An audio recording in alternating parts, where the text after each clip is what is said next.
Let's all take inventory of ourselves. Let us just think before we go to prayer. How is my standing tonight with God? Let's check up in our hearts and find out. Lord, if I have wounded any soul today, if I've caused one foot to go astray, whatever I've done or said that's been wrong, oh God, forgive me for it. My faith looks up to Thee, Thou Lamb of Calvary, Savior divine. Now hear me while I pray.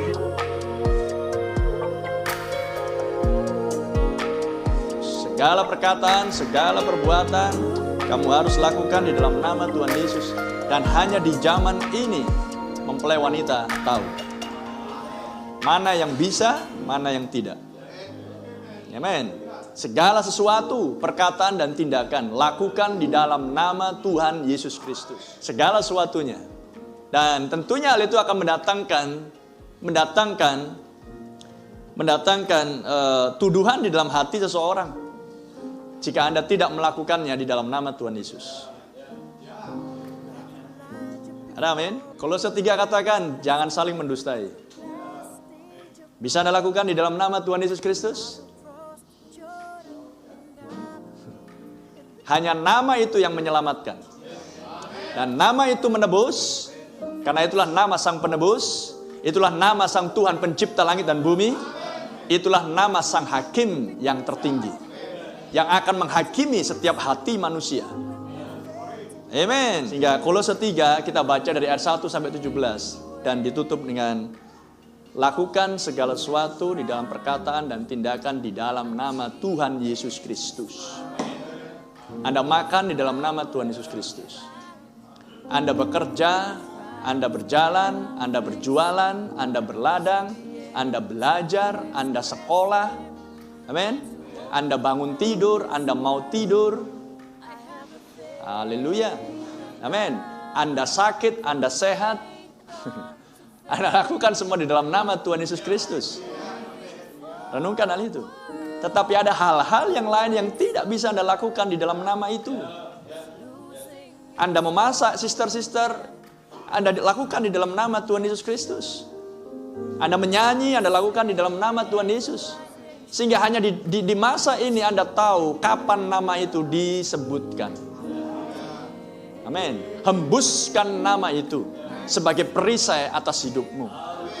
Karena setan mengenal nama itu. Dan setan takut dan gentar akan nama itu. Sebab nama itu memiliki kuasa. Nama punya kuasa.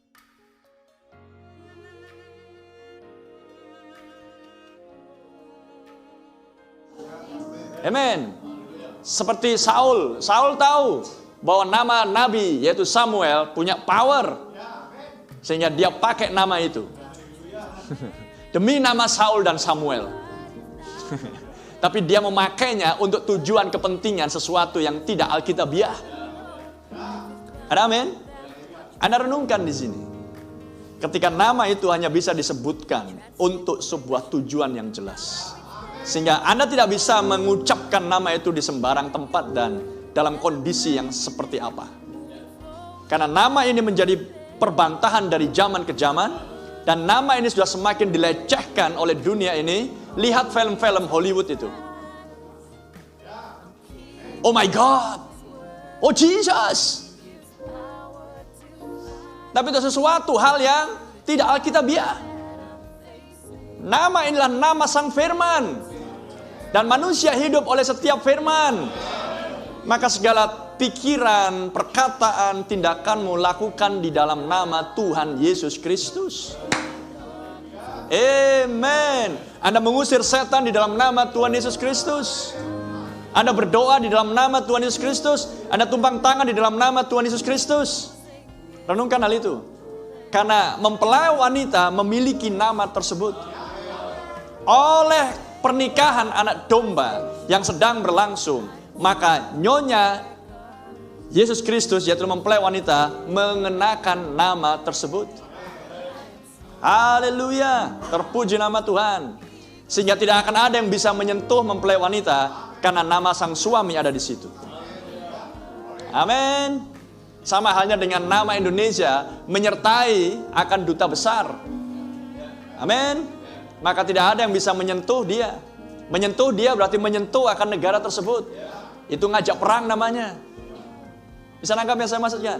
Hanya di zaman ini, itulah sebabnya betapa kita ingin memastikan bahwa Anda dilahirkan kembali. Kamu mati di dalam Dia dan tersembunyi hidupmu di dalam Kristus. Pikirkan perkara-perkara yang di atas.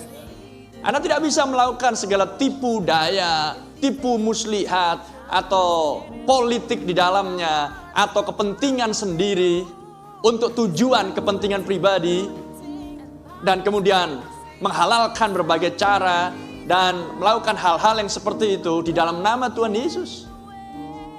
Dengan kata lain, jika Anda tidak bisa mengucapkan nama itu untuk sebuah tindakan atau perkataan, artinya adalah jangan lakukan. Ada amin. Dibutuhkan sebuah kesadaran untuk hal itu. Itulah sebabnya khotbah demi khotbah untuk menaikkan level kesadaranmu. Sehingga segala sesuatu yang Anda lakukan adalah di dalam nama Tuhan Yesus Kristus. Nama yang paling memberkati dan nama yang paling diberkati. Haleluya. Renungkan hal itu. Mengerti yang saya maksudkan? Ketika Anda memberikan penilaian yang keliru kepada saudaramu, atau mengucapkan perkataan yang tidak sepantasnya sebagai orang Kristen pada saudaramu, bisa akan dilakukan di dalam nama Tuhan Yesus Kristus? Jika tidak bisa, kenapa dilakukan? Renungkan hal itu. Amen. Kesadaran itu datang menerpa pikiran Anda. Manusia berpikir dalam hatinya. Ada amin? Jadi sebelum diucapkan, jangan diucapkan. Karena di pikiran pun seseorang sudah berdosa. Tanpa dia perlu mengucap, tanpa dia perlu bertindak. Haleluya. Karena nama itu adalah keseluruhan pribadi Yesus.